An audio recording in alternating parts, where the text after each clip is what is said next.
Hey guys, this is Anime Ball Z here, and today we are going to be doing the 5th part of What If Vegeta Turned Good in the SAIYAN saga. I just want to thank you guys for all of the support on my recent full movie on What If Symbiotes were in Dragon Ball. It's been doing really well recently. Please like the video if you haven't already and subscribe. It's totally free and you can unsubscribe whenever you want. There's nothing much else I'd like to say in the intro, so without further ado, let's get into the video. Slick talker since a jet.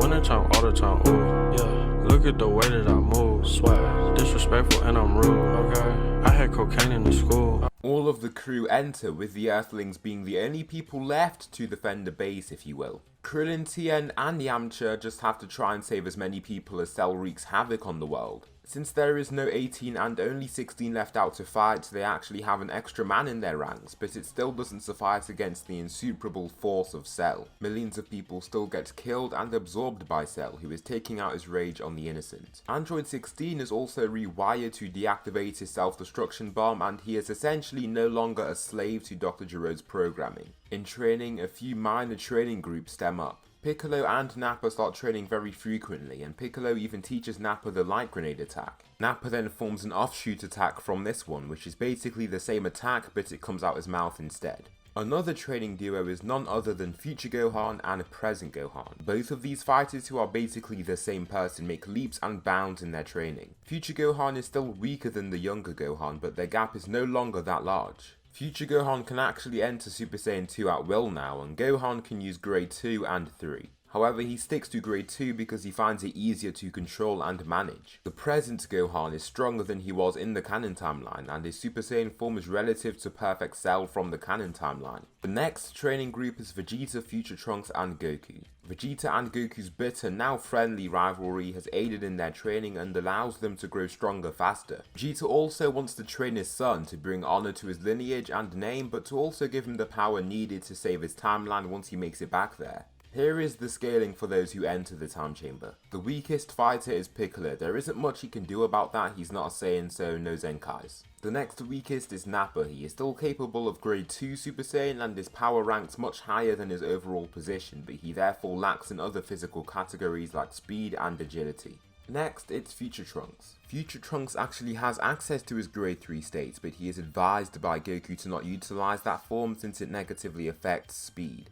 However, Vegeta isn't that bothered by that, and he believes that there are times when raw power is needed in a battle. Next, it's Future Gohan. Capable of Super Saiyan 2, he really lets his potential show and is now one of the strongest Saiyans out of the group of fighters. Next, there is Goku. He is close to unlocking Super Saiyan 2, but he can't get there just yet. Instead, he sticks to mastering Grade 1 and utilizing Grade 4, which is something that Vegeta also learns to use. Still at the top is Vegeta. With Grade 3 and 4 as his go-to forms, he is quite strong, and he's going to be the most annoying when it comes to Cell facing the crew. Cell now points a key blast at a city that he wishes to destroy. He loves the feeling of watching the city turn from such order to rubble with just the pointing of his finger. Before the blast submerges into the city though, there's no effect. Once it's too small for him to actually see, nothing happens. His finger twitches as he raises his eyebrow in confusion. He waits a few more seconds before shooting in another larger blast. Suddenly he sees an object whiz past the blast to almost direct it away. The Saiyans, he says, before clenching his open hand.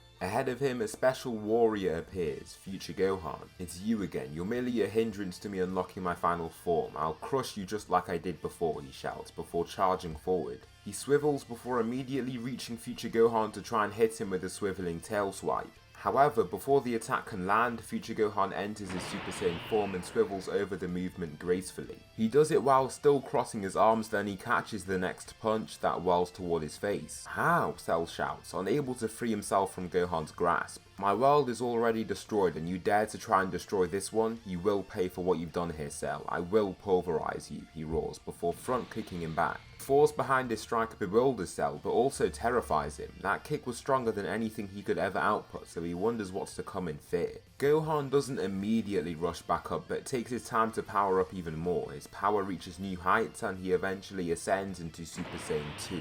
His hair spikes right up like present Gohan state in the canon, although it isn't as long. "You die now, Cell," Gohan shouts before diving downward. His speed is immense and Cell can do nothing to even react. He strikes Cell in his jaw with such force that he is launched down and into a mountain below them. In a flash, Gohan is already directly ahead of him. Cell, in the cracked wall of this mountain, coughs blood before he is launched right through the entire thing. The large structure shatters and fragments into a collection of smaller rocks and rubble that scatters out from the point of impact. Cell is launched right through and the beatdown continues. Gohan ruthlessly assails his target with all the power that he has, not giving him a single inch of breathing space or time to think. Cell, now panting, is bloodied and covered in wounds. Blood is dripping out from his mouth and nose. Gohan stands against him in this state with not a slither of fear. Why would he be scared? Cell is nowhere near his level. Cell is unable to accept his inferiority. After being indoctrinated by the supercomputer into believing that he is the perfect being, this event really does annoy him.